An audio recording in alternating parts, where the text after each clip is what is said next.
Hello everyone, I hope you all are good at your home. इस video के अंदर हमारा टॉपिक है साउंड। साउंड से रिलेटेड जितने भी इंपॉर्टेंट टर्म्स हैं उनके बारे में जानेंगे हम इस वीडियो में।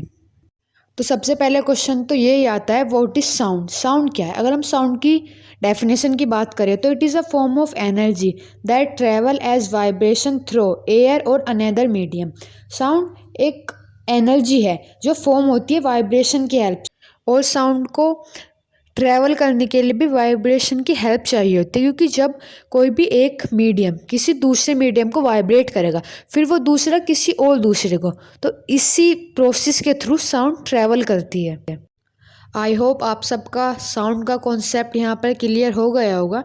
लेकिन अब आप लोगों के मन में एक और क्वेश्चन भी आ रहा होगा कि वाइब्रेशन क्या है और वाइब्रेशन होता कैसे। इसलिए हमारा नेक्स्ट क्वेश्चन यही है कि व्हाट इज़ वाइब्रेशन।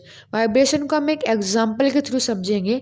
जैसे कि जब आप किसी ढोलक को बजाते हो अपने हाथों से, वो उसी टाइम पर ही साउंड प्रोड्यूस करती है, क्योंकि उस टाइम पे आपका हाथ उसे वाइब्रेट कर रहा है।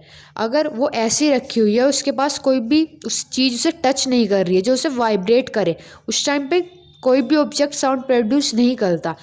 वाइब्रेशन तब होता है जब आप किसी दूसरे ऑब्जेक्ट के कांटेक्ट में आते हो और वो दोनों चीज़ें आपस में मिलकर वाइब्रेशन पैदा करती है, उनके बीच में वाइब्रेशन होता है। आई होप अब आप सबका साउंड और वाइब्रेशन का कॉन्सेप्ट क्लियर हो गया होगा। अब हम बात करेंगे characteristics of sound and vibration. Sound की तीन कैरेक्टरिस्टिक्स होती है, लाउडनेस, पिच और क्वालिटी। लाउडनेस, आप सबको ये बात पता है कि कभी कभी हमारी वॉइस लाउड भी होती है और कभी कभी हमारी वॉइस सॉफ्ट भी होती है। लाउडनेस तीन चीज़ों पर डिपेंड करती है। First is amplitude, second is area of vibrating object, and third is distance of listener from source of sound। First is amplitude. Amplitude क्या होता है वो हम वाइब्रेशन की कैरेक्टरिस्टिक्स के अंदर जानेंगे। अभी इसके अंदर हमें सिर्फ ये जानना है कि अगर हमारा एम्पलीट्यूड 3 टाइम्स है तो इसका मतलब जो हमारी लाउडनेस होगी वो 9 टाइम्स होगी। जो भी हमारा एम्पलीट्यूड होगा उसका स्क्वायर हमारी लाउडनेस होगी। जैसे कि हमारा एम्पलीट्यूड है 4 टाइम्स, इसका मतलब हमारी जो लाउडनेस होगी वो 16 टाइम्स होगी, क्योंकि 4 का स्क्वायर होता है 16। Second is area of vibrating object. आप सबको ये बात पता है कि जिस ऑब्जेक्ट का एरिया, वाइब्रेटिंग एरिया ज़्यादा होगा वो ज़्यादा तेज़ साउंड प्रोड्यूस करेगा। फॉर एग्जांपल, आप एक छोटा ड्रम लीजिए और एक बड़ा ड्रम लीजिए। आपको पता है कि जो बड़े वाला ड्रम है वो ज़्यादा तेज़ साउंड प्रोड्यूस करेगा, क्योंकि उसका वाइब्रेटिंग एरिया ज़्यादा है छोटे वाले से। जिस भी ऑब्जेक्ट का वाइब्रेटिंग एरिया बड़ा होगा वो ही ज़्यादा लाउड साउंड प्रोड्यूस करेगा। थर्ड है distance of listener from the source of sound. जो चीज़ या जो ऑब्जेक्ट साउंड प्रोड्यूस कर रहा है, अगर आप उसके पास होगे तब आपको उसकी आवाज़ लाउड सुनाई देगी, और अगर आप उससे दूर होगे तो उसकी आवाज़ आपको सॉफ्ट सुनाई देगी। सेकंड कैरेक्टरिस्टिक्स है पिच। आप सबकी स्क्रीन पर आपको एक इमेज दिख रही है, उसके अंदर जो ऊपर है वो लो पिच है और जो नीचे है वो हाई पिच है। लो पिच जो होती है वो मैन की साउंड की होती है, और वुमेन और चिल्ड्रन की साउंड की जो पिच होती है वो हाई पिच होती है। थर्ड कैरेक्टरिस्टिक्स है क्वालिटी। किसी भी साउंड की क्वालिटी उसके उस पार्ट पर डिपेंड करती है जो पार्ट वाइब्रेट कर रहा है। नेक्स्ट टॉपिक है हमारे कैरेक्टरिस्टिक्स ऑफ वाइब्रेशन। वाइब्रेशन की भी तीन कैरेक्टरिस्टिक्स होती है, amplitude, frequency and time period. First characteristics है एम्पलीट्यूड। आप सबकी स्क्रीन पर आपको एक ऑब्जेक्ट की वेव शो हो रही है।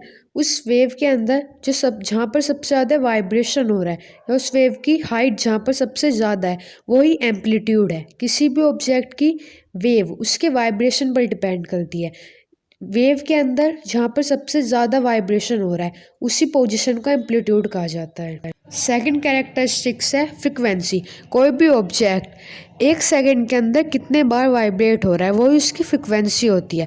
फ्रिक्वेंसी को डिनोट किया जाता है स्मॉल एफ से, और फ्रिक्वेंसी की एसआई यूनिट होती है हर्ट्ज। फॉर एग्जांपल, अगर कोई ऑब्जेक्ट 500 टाइम्स वाइब्रेट हो रहा है 1 सेकंड के अंदर, इसका मतलब है उसकी फ्रिक्वेंसी होगी 500 हर्ट्ज।